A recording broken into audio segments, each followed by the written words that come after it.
This is what you need to do when things go wrong, especially if you're dealing with chronic health conditions like autoimmune diseases. To stick around till the end, because I'm going to share with you 3 ways that you can boost your self confidence while you're dealing with unexplained symptoms.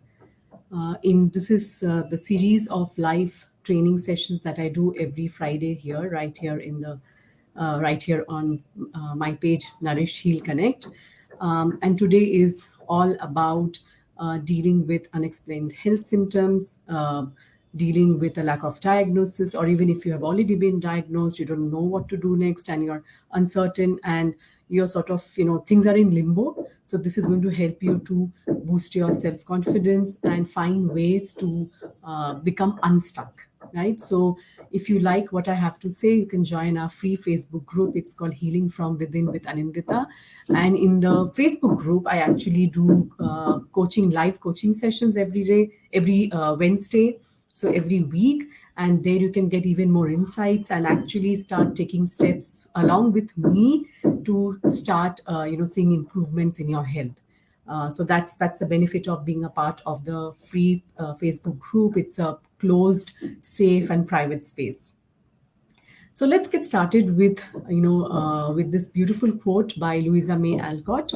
I am not afraid of storms. I'm learning how to sail my ship.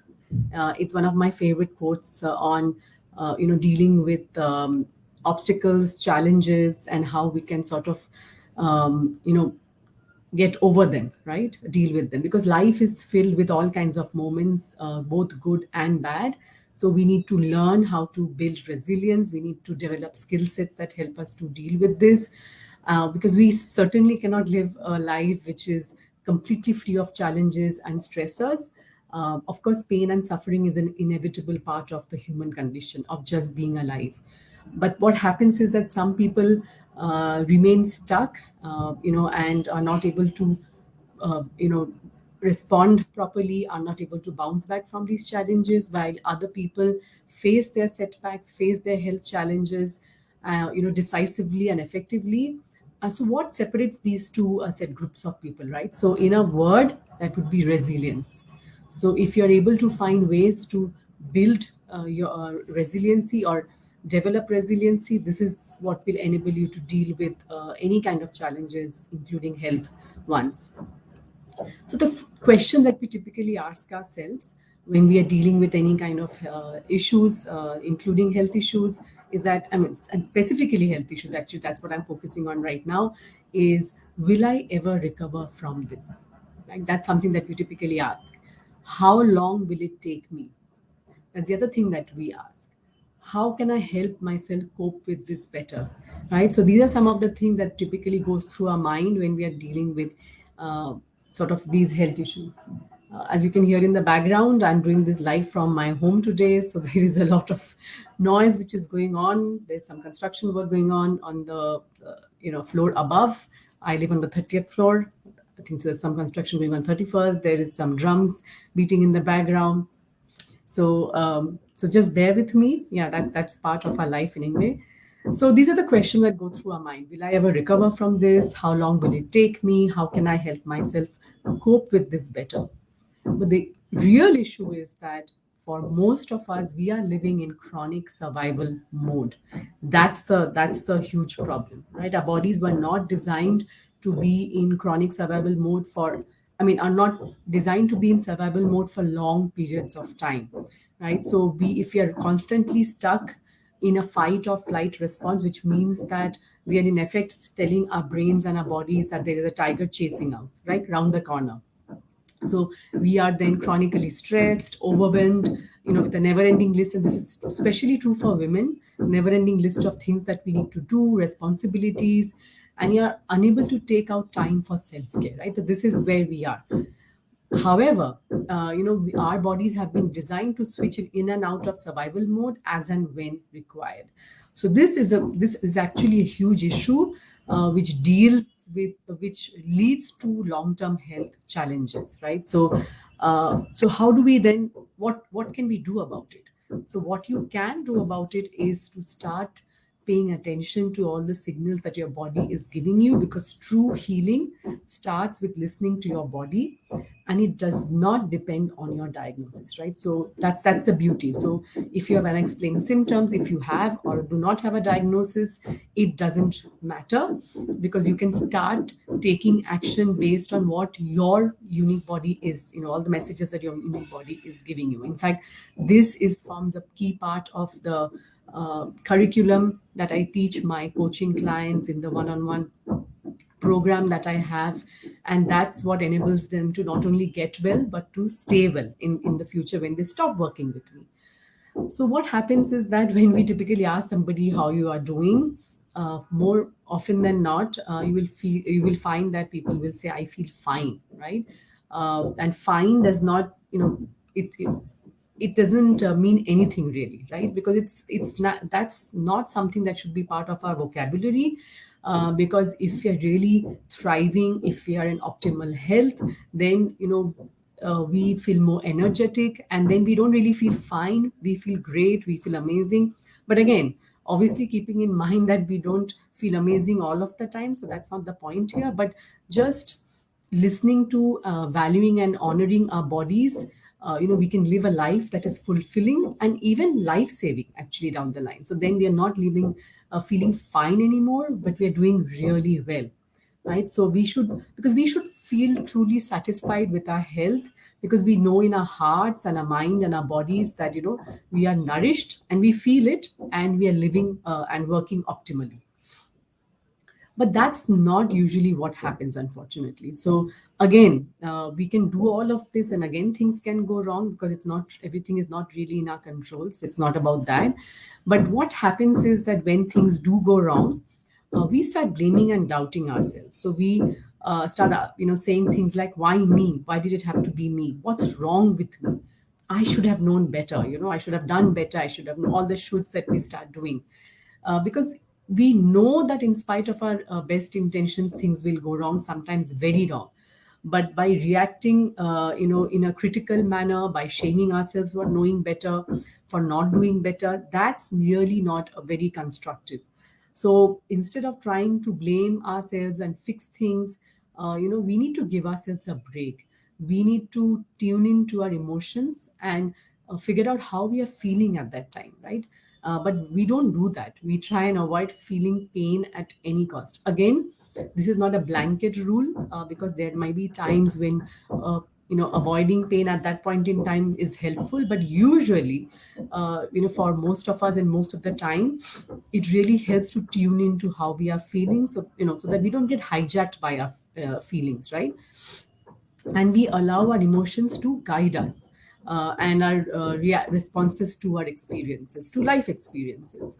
So all of this is actually happening at a level which is below your radar of consciousness. So if you're not very intentional about it, if you have not really created that level of self-awareness, then your ability to bounce back from life's challenges can become severely restricted, right? So that's why I am sort of trying to bring this at the forefront, so that you become aware of the pitfalls of not doing this.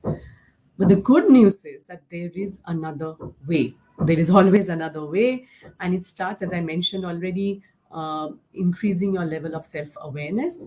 And, a very, very short activity that you can do right now is think back to a time in your life when you were in a difficult situation recently, not in the past, too long back, and try to remember as to what you were feeling at that time, right? So you can pause here if you're watching this on replay, and you can just write down, "I felt dash dash dash," right? So whether it was disappointed, frustrated, heartbroken, regretful, scared, worried, whatever. So I felt, and then fill in the blank. The next thing that you can write down is, "I was." So whether it was in a lot of pain, ashamed, I was embarrassed, I was overwhelmed, right? So whatever it was, again, fill that in. And the third prompt is, "I am not sure what I was feeling, but I wanted to feel better," right? That's true for all of. We want to feel better. We do not want to be stuck in pain and suffering. So just by doing this very, very simple activity, you're taking the first step towards acknowledging your feelings.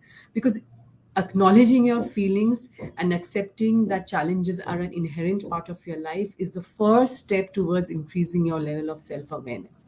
And in fact, this is what mindfulness is all about. It's a skill that you can develop to take this level of awareness further, right? It's about being present in this moment, right here, right now, just as it is.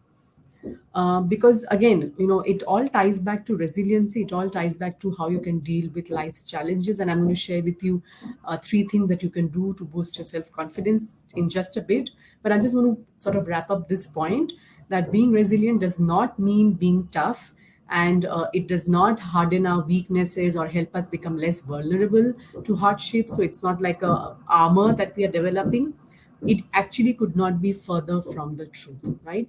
Resilience, in fact, requires flexibility, it requires mental agility, and it also requires us to be open and vulnerable, not less, more vulnerable, so that we can access all the broken and dark places inside us that we typically try and avoid. Right? It requires courage, because it requires that we really see ourselves the way we are, with our hurt, our pain, our thoughts, our feelings, our wounds, our beauty, our longing, everything, mistakes, regrets.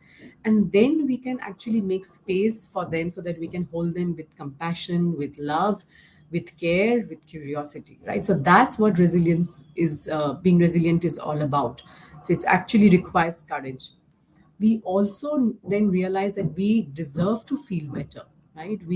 But just by seeing ourselves in this tender manner, it helps us to be more compassionate towards ourselves, be more kind.